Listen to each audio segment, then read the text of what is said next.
Hello and welcome to the latest 10-minute take from Brodie's. I'm Laura McMillan, a solicitor in Brodie's Health and Safety and Liability Claims Defence Practice, and together with my colleague Kate Donachie, we are going to discuss protection of mental wellbeing at work, a framework for employers.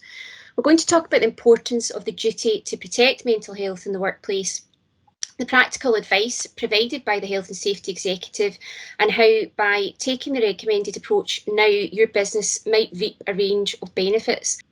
Indeed, you might have seen that last week the UN said that decades of neglect and underinvestment in addressing people's mental health needs have been exposed by the COVID-19 pandemic. So it's become even more so a priority for businesses. That's right. We know that even before the coronavirus outbreak, work-related stress was a priority area for the HSE. It was likely that employers would face scrutiny for their approach to mental health in the workplace, and that's even more likely now. Although we're probably all more familiar with thinking about health and safety applying to physical risks and injury, mental well-being should absolutely be an area of focus for employers in the return to work planning, which is going to have to take place in the next few weeks. It's a subject which Laura and I anticipate will be highly significant for employers in the future, and today we're really just starting off that discussion. So why do you think, Kate, that mental health was becoming such a particular focus for the HSE even before coronavirus? Well, this is part of a much bigger picture.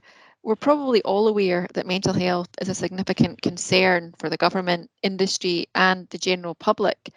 It's estimated that each year 300,000 jobs, 15.5 million working days, and £5.2 billion are lost because of mental ill health.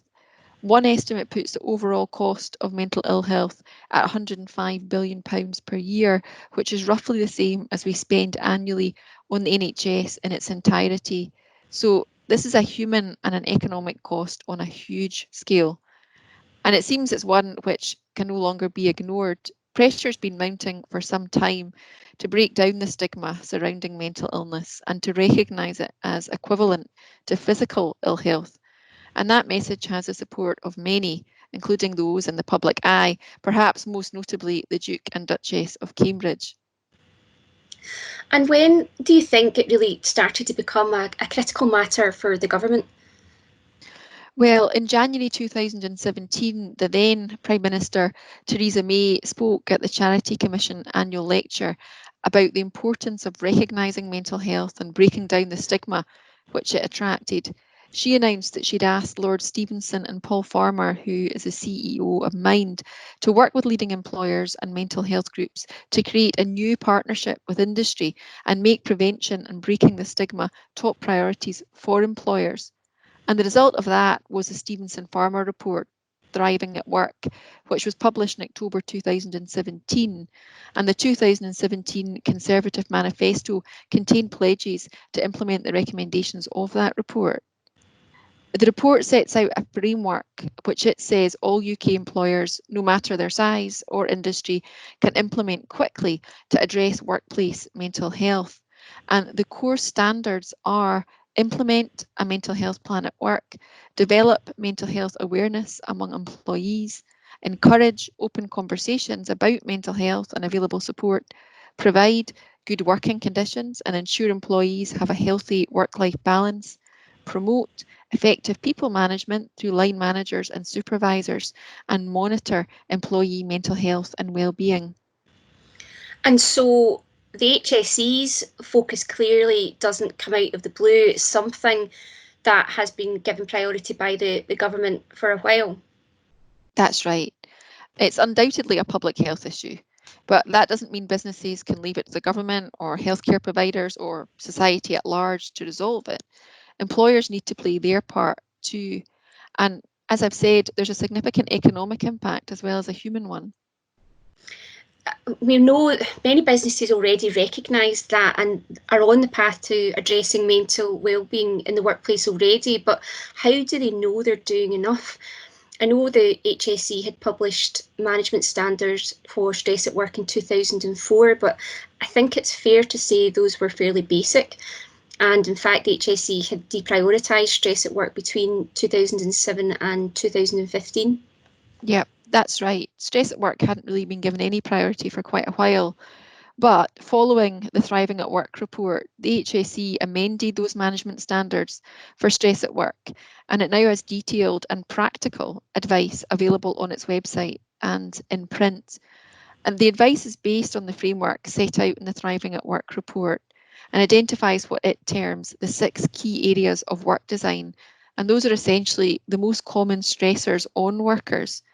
And those are demands, for example, workload, work pattern, or the physical environment at work, control, how much say do workers have in the way they do their work, support, this includes encouragement, sponsorship, availability of resources, relationships, promoting positive working to avoid conflict and unacceptable behaviour, role, ensuring that workers understand their roles and that roles are not conflicting, and finally, change, how organisational change is managed and communicated.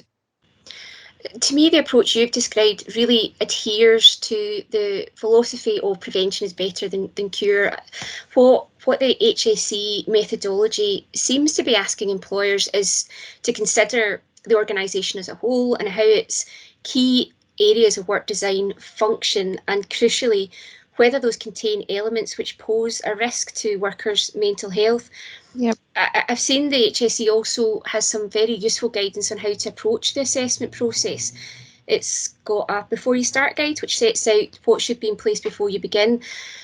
And for me, the 2 key takeaways from that are, firstly, securing the buy-in of the senior management, and secondly, ensuring two-way communication throughout the business. Of course, we know that although some risks can be removed entirely, others can only be managed, but this type of assessment, which should be ongoing, allows employers to take steps to manage the stress on employees even before problems arise. I suppose in essence it requires a systemic approach to mental health. It's not an add-on, it's something that should be integral to the design of the business. Going forward, all changes must be viewed in that context.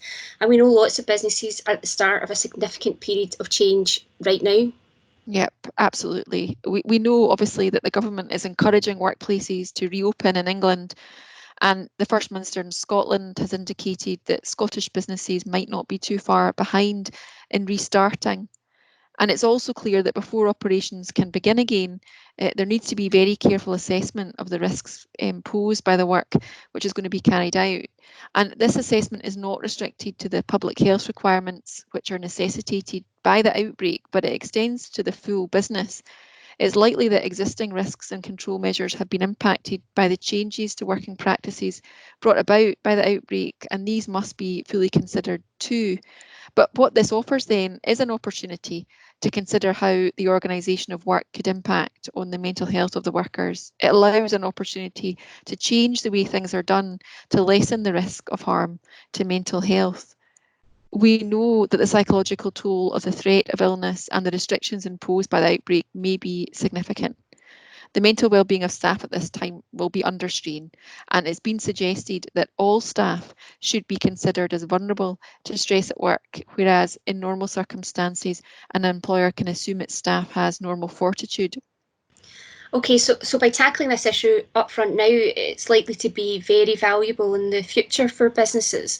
Workers need to feel confident in returning to work and safe while they're there. Then, if not, they're likely to react adversely to the pressures of returning. That could result in illness, absences, and overall an unhappy workforce. It seems that now there's a clear opportunity for businesses using the HSE framework to take some really positive steps to manage the risk to mental health in the workplace, or indeed to review and build on what they've already started. As we've said, we're going to talk about this some more in the weeks to come, but in the meantime, if you need to contact us, please do get in touch.